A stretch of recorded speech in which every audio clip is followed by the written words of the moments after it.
How do I know? You said I'm funny. How the fuck am I funny? What the fuck is so funny about me? Tell me. Tell me what's funny. Almost everyone can recall their favorite movie quote and the actor that delivered it, but seldom do they know the person who actually put the words together.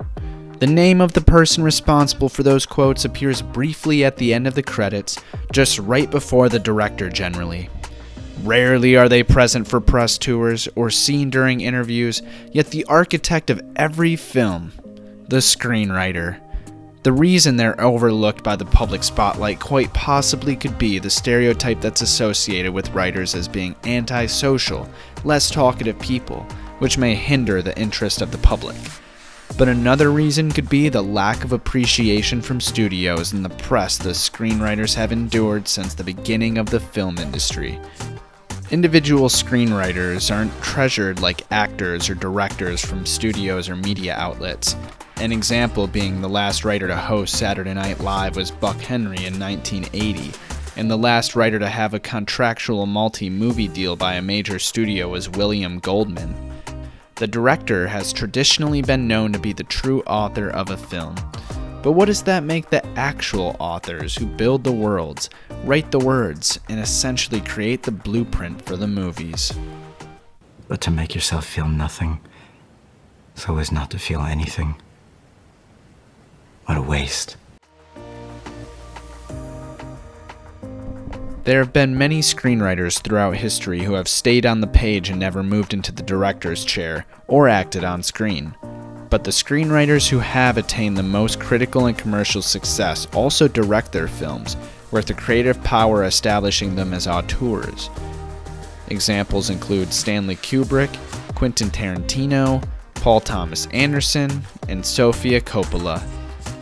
Unfortunately, screenwriting and the film industry as a whole has been dominated by cis white men, which is why most writers mentioned below are. Screenwriting as a single art form really began to take off with Billy Wilder, who started writing movies in the late 1920s, and Ernest Lehman, who was known for his ability to build tension and suspense in his scripts. Lehman was the mastermind behind multi-Oscar-winning films North by Northwest, West Side Story, and Who's Afraid of Virginia Woolf. Wilder was known for his iconic dialogue and creative range. He won 6 Oscars throughout his career and wrote legendary films The Apartment, Sunset Boulevard, and Sabrina. William Goldman was getting recognition towards the mid to late 20th century with hits like Butch Cassidy and the Sundance Kid, All the President's Men, and The Princess Bride. Goldman's trademarks included charming candor, memorable characters, and wildly imaginative stories. These 3 paved the pathway for how movies were written and how stories for the cinematic narrative were told. Many others stood on the shoulders of these screenwriting geniuses and transcended the craft even further. Writers such as Paddy Chayefsky, Robert Towne, and David Mamet, all of which include Wilder and Goldman attributes in their work. Talk to me like that in front of my son, fuck you and your family.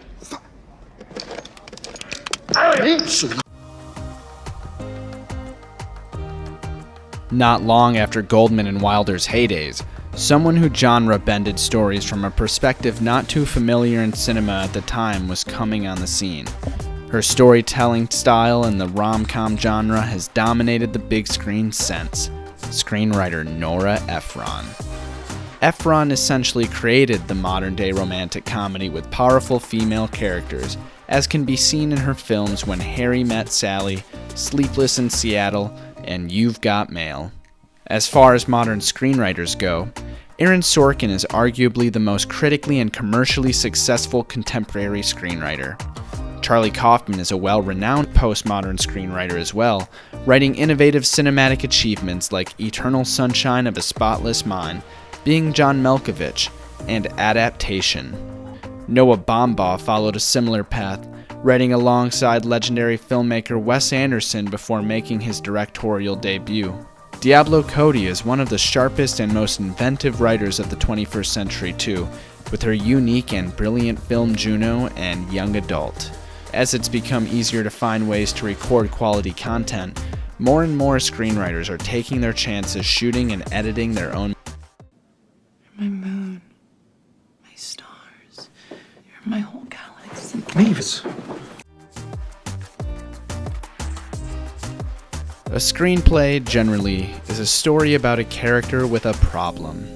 To learn the craft of engineering a screenplay, one may turn to the numerous books that teach the skills required to write a successful screenplay, such as Save the Cat by Blake Snyder, The Hollywood Standard by Christopher Riley, The Hero with 1,000 Faces by Joseph Campbell, Sid Field's The Foundation of Screenwriting, and of course, the jewel in the crown, William Goldman's Adventures in the Screen Trade.